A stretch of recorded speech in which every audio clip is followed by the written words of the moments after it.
So maybe my mom is trying to make me feel better by telling me that, every child is different. I didn't have very good grades, but she told me every child is different when they grow up. They have different futures, different destinies, they have different personalities. And for the very same fact, Facebook and Tencent have grown from young adults, or children as you have seen, to big adults on a global stage. However, they're very different business models and different destinies. Therefore, how can we take a step further this time to enhance their business model and enable them to take the next step forward? A very good morning, ladies and gentlemen. My name is Henry. These are my teammates, Lester, Janelle, and Ben. We're from NUS, and thank you for having us in this great city. So let's take a look at the different business models. So for Facebook, as you can see, they have a more eyeball model in the sense that they use the users and they create content that is very sticky, and therefore they create a community of different users and businesses and create a community that is very much centered around itself. There's through predictive algorithms, through profiling of different customers, they enable them to mine customer data and even predict customer data. This leads them to create a very targeted advertising which businesses really like and take advantage of. Therefore, from a social platform, they aim to connect people. They have, therefore, leverage on this to have a very large pool of advertising revenues. In fact, it takes up 98% of all their revenues. What's the key issue, however? Let's look at Facebook, not just from a micro scale, but also from a very macro environment. Looking at Facebook right now, it's very slow innovation. Whatever WeChat has done 2 years ago, Facebook has only started now. They took 2 years just to try to come up with Facebook Wallet, which eventually failed anyway. So innovation is a key problem. Secondly, it's a heavy focus on advertising. 98% of revenues come from advertising. We therefore see there's a need to diversify its revenue stream and also create a sustainable culture of innovation, a single system for it. How about a more macro scale? Looking at Facebook, it's operating within the US. And in the US, consumers are very much concerned about privacy. They're very concerned that Facebook will misappropriate their data and sell them to other companies who will then mishandle them. Therefore, consumers are therefore very concerned about these privacy issues, and selling of data is definitely not an option for Facebook to diversify into. Let's look at Tencent then. Tencent is, they kind of replicate Facebook's business model, but it's different because instead of just trying to connect people, Tencent also tries to connect things. So they want to connect people and things. So that's different for Tencent. It's a network of everything. Payments, they've done integrated business models. You've got payments, they're trying to expand the ecosystem to not just payments and within the current ecosystem, but also to driverless cars, which can integrate with the current platform. They also monetize their systems very well. They've got WeChat Pay, they've got many different kinds of things. They've got many businesses like gaming as well. So they're very diversified. They're very much like a conglomerate in the digital business industry. So let's take a look in the very same sense, macro and micro. For Tencent, they have amazingly fast innovation. And this is because they have a systematic process. They come up with strategies, they push it out with a minimum viable product, the MVP. They check whether it works, and if it doesn't, they take in feedback. And so they don't need post-market research. They just have to reiterate, and come with the right product at a very quick span time. They're also a leader in gaming, and they have a huge, strong ecosystem. Therefore, we see that Tencent can leverage on fast innovation to rapidly innovate. Innovation is therefore not a key issue in expanding domestically or globally.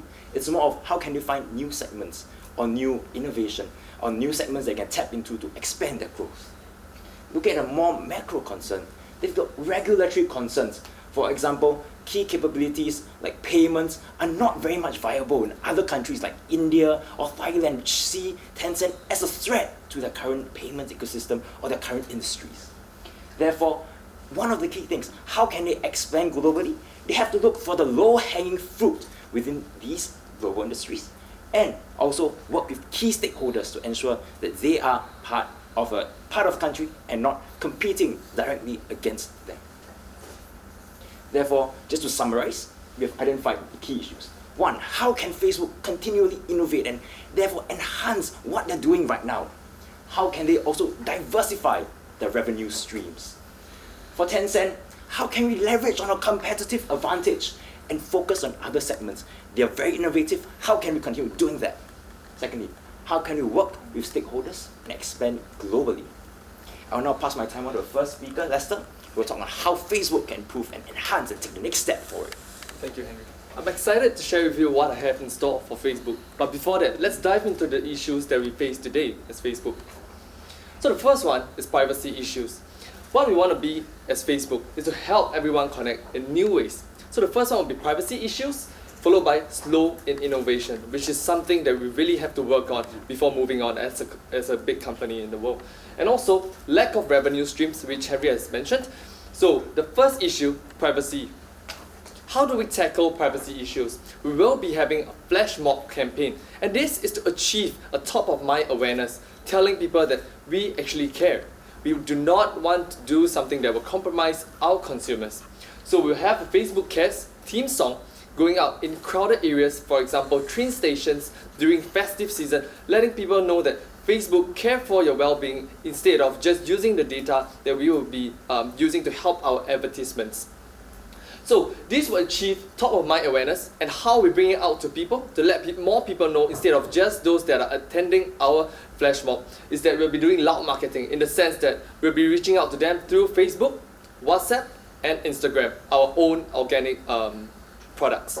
So next issue that we are facing right now is the slow in innovation, and this is the most important issue we are facing today. WeChat launched the WeChat Pay in 2013, and Facebook only launched our Facebook wallet in 2015, and we seek to close this gap.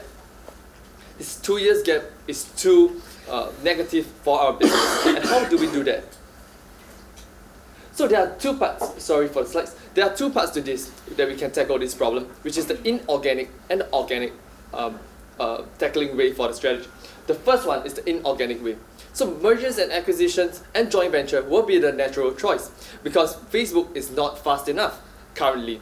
So what we will do is we'll be acquiring and joint venturing with companies that complement our social platform. And we would like to focus on the social platform only. So not going into other like Facebook wallet and all that. You'll be like gaming and all the social connectivity strategies. So for example, AR, VR capabilities, we have acquired Oculus.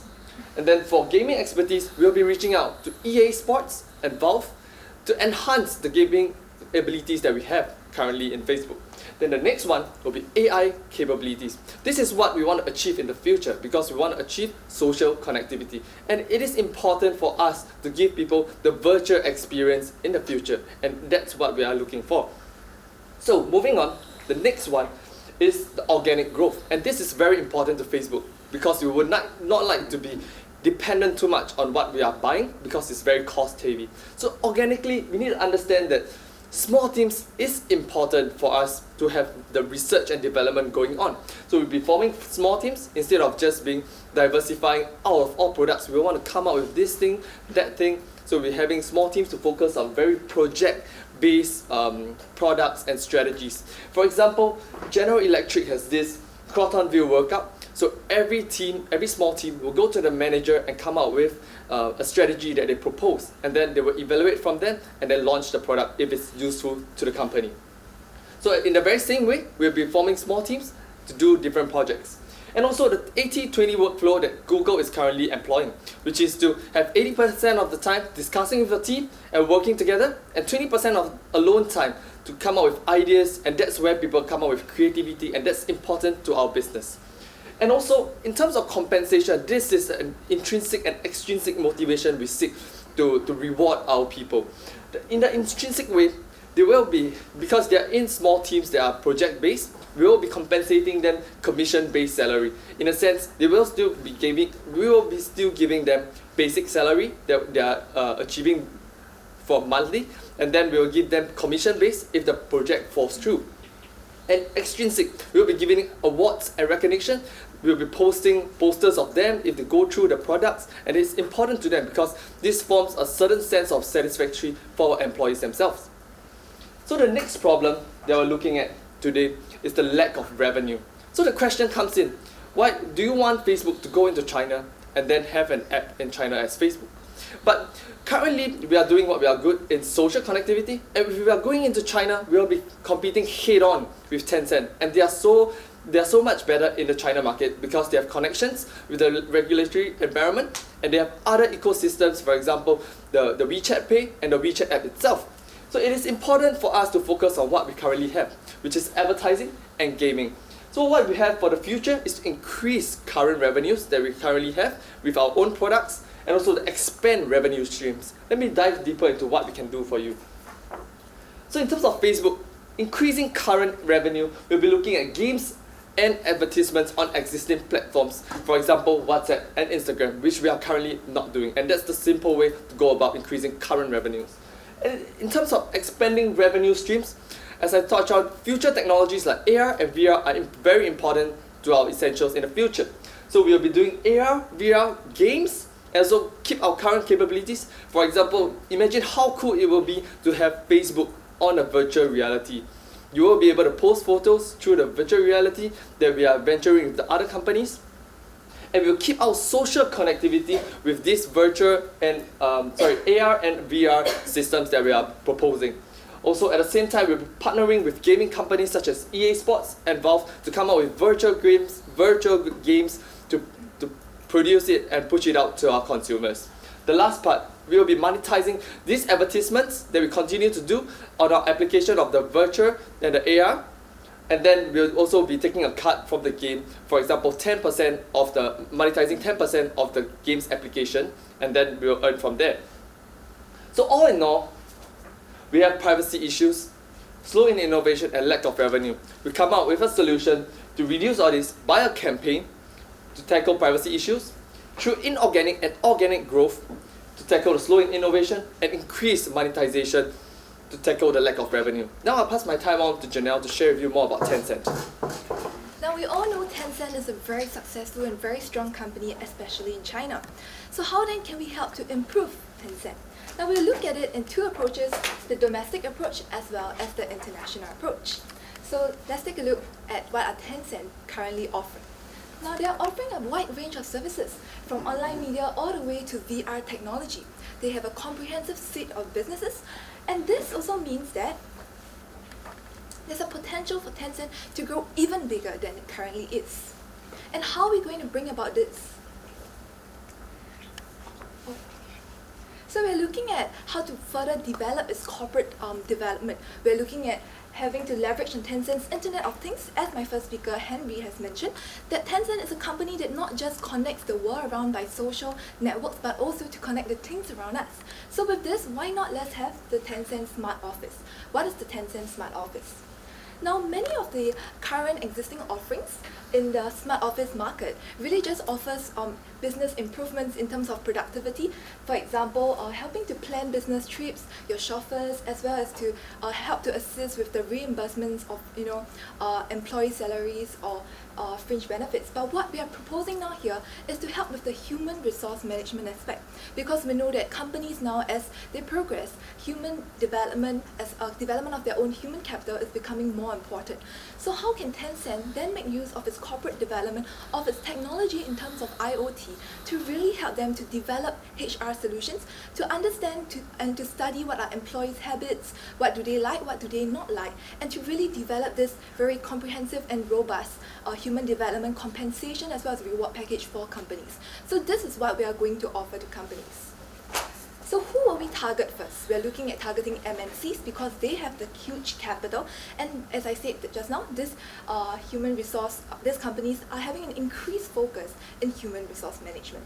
And this will help us to increase Tencent's revenue, to go beyond B2C, but now to go to B2B as well, which presents to us a huge increase in revenue. Now, in terms of the international market, what are the greatest barriers for Tencent to go internationally, to really expand globally? It's really regulation, as well as a lot of investments are needed to break these new markets.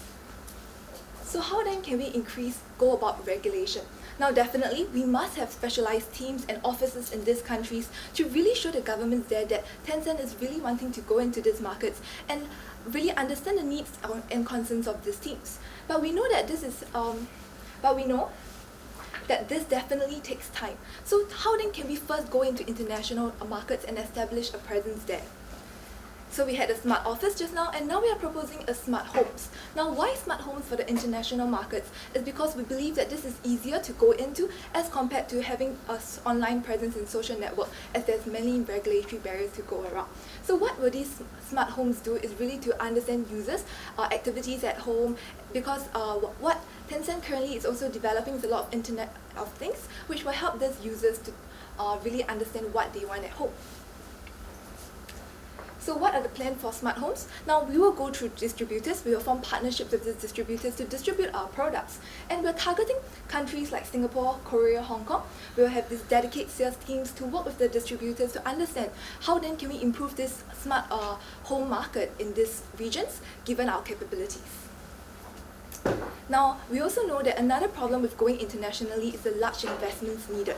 So then, what we're looking at is to really concentrate our low-hanging fruit. So as Henry, my first speaker, has mentioned, gaming is something that Tencent is really good at, and we need to expand globally. Now we have acquired a lot of companies, but we need to continue with this. We cannot be complacent, and we must continue with the gaming trend. So we will form a team with dedicated criteria and to really help us to filter through this very large network of gaming companies to find out what gaming companies can we acquire to help Tencent to achieve greater heights.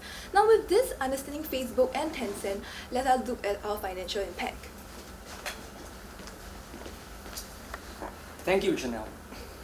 So now that we've heard our two strategies for both giants, Facebook and Tencent, allow us to run you through our financial impacts that we expect to benefit from our strategies. In talking about our strategies for Facebook, when we talk about privacy issues, where we want to gain revenues, and where we want to talk about innovation issues, we will see a rollout of our Facebook campaign targeting privacy, where we will see operational expenses of $1 million US, and this low cost is due to our usage of organic platforms within Instagram, Facebook, which are our own platforms. In gaming revenues, we see an increasing share of our gaming revenues through AR and VR gaming. And at the same time, we want to partner with partners like Valve and EA Games. And in doing so, we expect our share of revenues to increase from 3% up towards 5%. And at the same time, in talking about our partnerships, we expect to see BD development costs in the form of $300,000 per annum for a team of 5 relationship managers. And at the same time, in talking about innovation issues, in restructuring our HR processes as well as our M&A strategy, we expect to see an improvement in employee productivity, which leads to more ideas being generated and an increased share of revenue. And at the same time, in trying to share part of our revenues from successful projects, we will afford them 5% of share of revenues. Moving forward, onto our strategy for Tencent. Okay. So at the same time, our current revenues equates to 11.82 billion actual revenues, but at the same time, we expect to see a 20% historical CAGR moving forward over the next 5 years, resulting in 29.44 billion in revenues by 2021. And this is driven by an increased share of revenue from gaming, as well as strong organic growth of our advertising business. Moving forward, now we've also developed a very robust risk and mitigation strategy, which we'll be more than happy to run you through during Q&A. Moving forward to our next strategy about Tencent. In Tencent, we speak about our M&A strategy, where we continue to acquire acquisitions through our gaming partners such as Activision Blizzard and Epic Games. And what we're going to do is to continue such an acquisition strategy to further bolster our gaming revenues. And at the same time, as we try to diversify our business to go more into the ecosystem of things, we want to move into smart devices, both in the home as well as in the office. And that being said, we will make use of our existing R&D teams to bolster a new R&D team, of which is dedicated to the smart home and smart office divisions.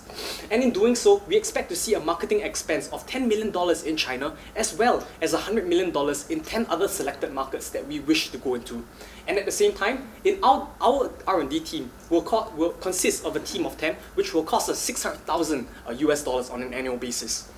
Moving forward, we expect to see a revenues of 10 million moving forward to 39 billion, which is a 30% CAGR, driven by incremental sales from smart homes and smart devices, as well as organic growth of our business. Moving forward to risk mitigation, which we'll be more than happy to run you through later on. And last but not least, Now today we come to you with two strategies of both Facebook and Tencent.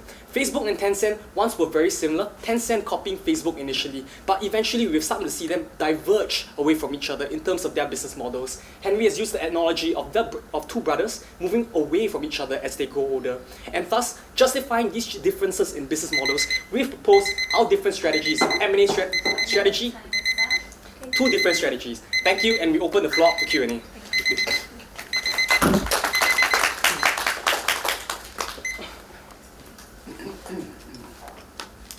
So if you were, sorry. Sorry, I have. You can start. If you were going to bet on one of these two companies, which one would it be and why? If you had some money to invest and you could only choose one, which one would you go with, looking at a 10, 15, 20-year horizon? Which one would it be? So currently looking at the current horizon, or looking at the current 10 years situation, forward. right? I would invest more in Tencent. The reason why is because they're looking more at Internet of Things, not just at people. Yeah, not just you can connect people, also to connect things, and that's what the industry trend is towards. Okay. And the second question is, one thing that is a concern for most mainland-based firms is how much the Chinese government knows about your activity. I personally don't use them, I never will, because I don't want my information to be contained or owned by the Chinese government for any reason. So as a user outside of mainland China, the selling routine for younger people may be less of an issue, but for other people that privacy, that ownership of data, how that information is used is a big barrier. Yes. Any views on how that would be addressed from their standpoint? Right. I think one thing about that, we look at WeChat, it's actually encrypted information. So whatever you send through WeChat, no one else can read it. You think so? You really think so? You don't think the mainland government have the ability to read that stuff? Possibly, but that's not something that we know, because WeChat promotes themselves on encrypted messages, so that they give people the privacy that they want in the mainland, or that's what they market it. As opposed to that, for WhatsApp, messages are actually not encrypted previously.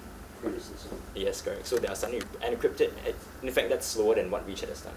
So I think the most important thing is to get out, what WeChat has get out to other people globally, is that they are safe, because I think there's an association with the Chinese government in terms of how your privacy or how your data is treated.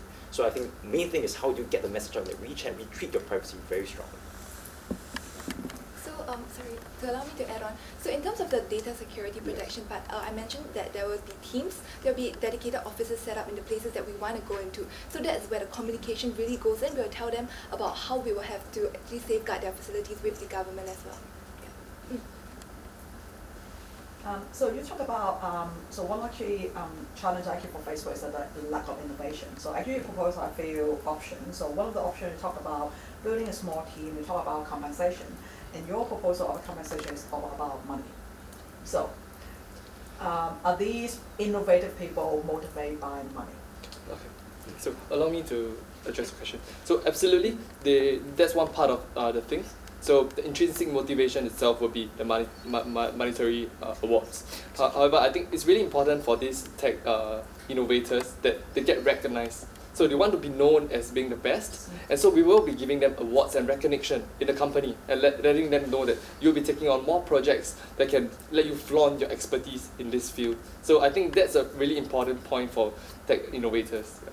So do you actually, if you actually go and do a research on actually the most innovative technologists in the world, they don't work in the big company who pay a lot. They Yes, that's right. want to be recognized. Yes. They want to be not recognized by award. They want to actually do what they like to do. Yes. So probably you have to look into the motivation. So Yes. probably not money term from my Yes. experience probably. Yes.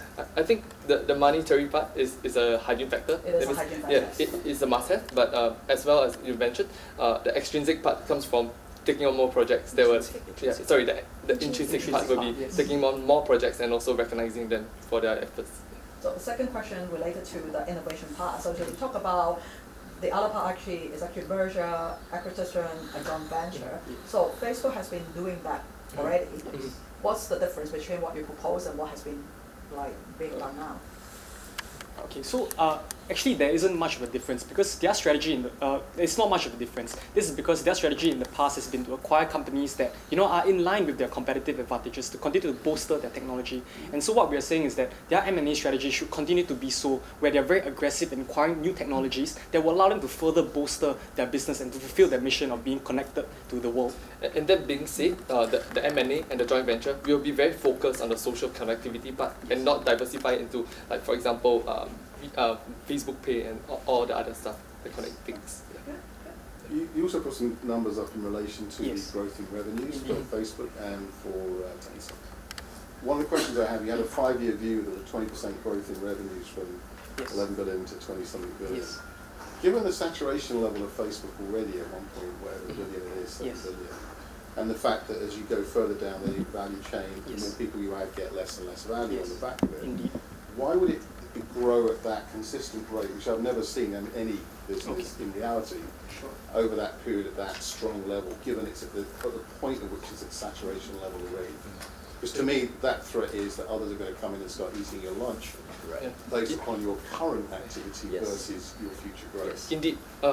So before Ben bring you through the finances, I think for Facebook itself, we want to disrupt the technology by coming up with VR sharing of information, connection to your friends, because this is a very crucial and essential point of time that we come up with something that will help to be explosive and something different that we can provide to our consumers. So they'll pay for that? Is that what you're saying, that the VR, that they will pay for it? They wouldn't pay. They wouldn't pay for the VR experience because we want to still continue our freemium model. But in a sense, the advertisements will be brought through to these experiences and as well as the games. But let Ben So should finances. maybe the difference in these growth rates, as I mentioned, for Tencent we projected a 30% year-on-year growth, and we really see that the market for Tencent is a lot lower than that of Facebook, and this is reflected through our different growth rates, 20% in Facebook and 30% for Tencent. However, we see that we do recognize the fact that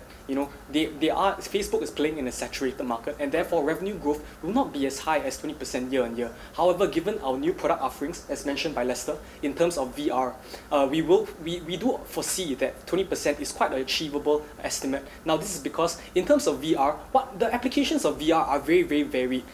In VR, we can do for advertising. Facebook ads can now be, over virtual reality, augmented reality, and that is one region in which we'll see more revenues coming from and a faster growth rate. And at the same time, in talking about our gaming revenues that arrive from VR and AR, essentially how this model works is that partners like EA, Activision, they'll come on board and they'll create games with us. And what our model proposes is that we will gain a 10% share of whatever gaming revenues that we have. So think of Farmville, you want some extras, you buy, and we get 10% a cut of that. And I think that is one of the reasons why we are driving forward at 20%, because virtual reality, I think we believe, is the very next big thing, which will allow us to boost our revenues. Yes. Okay. Now,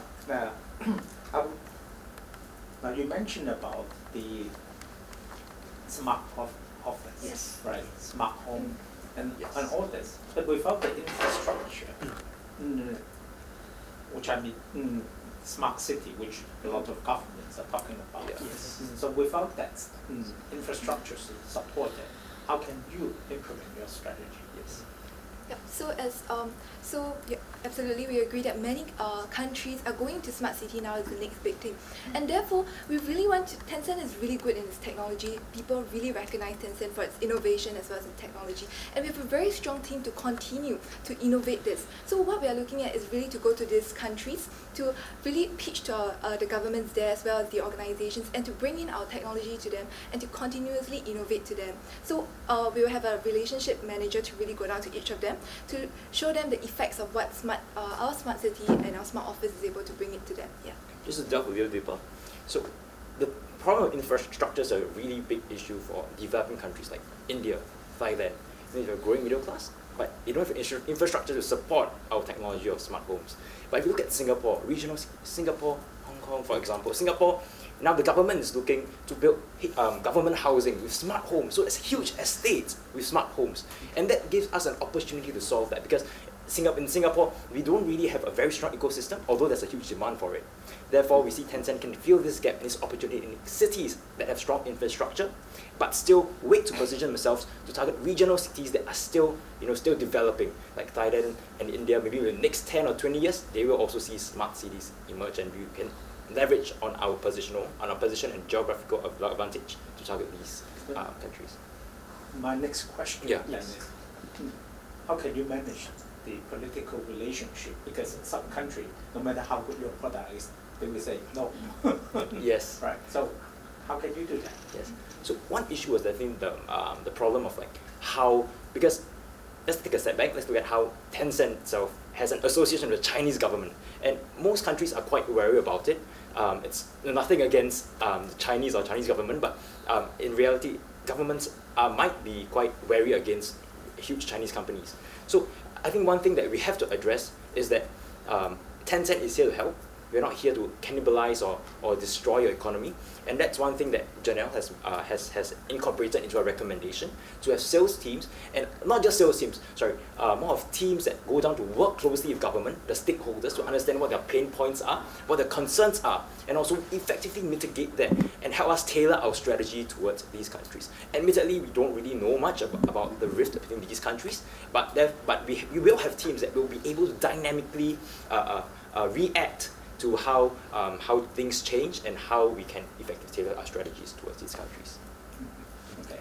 Now, another question is about the lack of innovation in Facebook, Yes. right?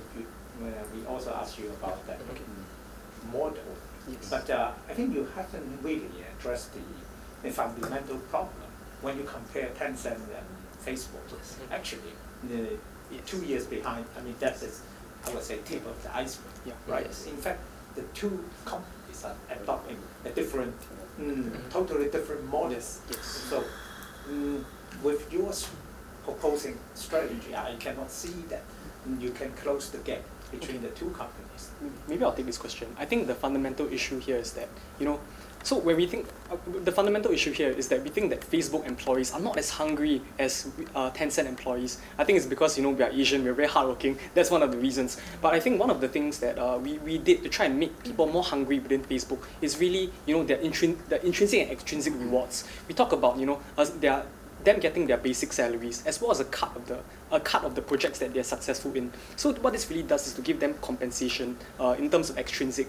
But in terms of intrinsic, what we want to do is to give them more projects, more recognition for what they do. And so in doing these both intrinsic and extrinsic motivations to really, we believe that these two strategies will allow us to make them more hungry, as hungry as the Chinese engineers in Tencent. But do you see an issue there Yeah. that actually Yes. whether the top management is willing to accept failure or Yes. I think that Yes. is possibly the biggest difference between the Yes. two, right? So Dr. Angus, I think you're absolutely right in terms of how the gap is wide and how they have different mindsets. So I think what Facebook has to do is to have small teams, which is why we have small teams, that encourage them to quickly fail and quickly succeed as well. So these small teams not only encourage intrinsic motivation, because you're working very small teams, you don't have a huge manager to tell you, you're not going to do this, you're not going to do this. So you have a wide autonomy, and being Facebook engineers, we are very sure that how strict their recruitment process is. It's not easy. People are smart. So therefore, we think that putting them in small teams, giving them intrinsic motivation, coupled with hygiene factors and extrinsic motivation, will enable them to create a stronger sense or a stronger culture of innovation. However, we do accept the fact that WeChat is far ahead in the way they innovate. So this will not completely close the gap, but it will definitely narrow it, because it's not a problem. It's not a problem that we can just ignore. So we still have to address it, and although it's just narrowing the gap to a smaller margin, we still have to do that. You touch upon interesting background between the Tencent employee and the Facebook employee. Yes. So the Asian versus non-Asian, about hunger, which is a very good insight. So if actually you look at that angle, Yes. so forget about what you have just proposed. If you look at the culture angle, assuming majority of the Facebook staff are more non-Asian, Tencent staff more Asian, would you recommend something different for closing that innovation gap? I think addressing the question, absolutely we have considered whether we should come up with a team that has other, like for example Chinese engineers to help out with Facebook. I think, however, it is still important for us to because we don't have the demographics of the Facebook team. We believe that the Facebook R&D team is currently already very strong. However, the fundamental problem is the hunger to go for it. So it is important for us to incentivize them with the intrinsic and extrinsic. And it's not more of like firing them and hiring new other expertise, because I believe Facebook as such a big organization, as Henry has mentioned, the hiring process is already very strict. We have the top and the best engineers to come up with innovations already. So that is not a big problem, but it's a consideration to take into account. Yeah.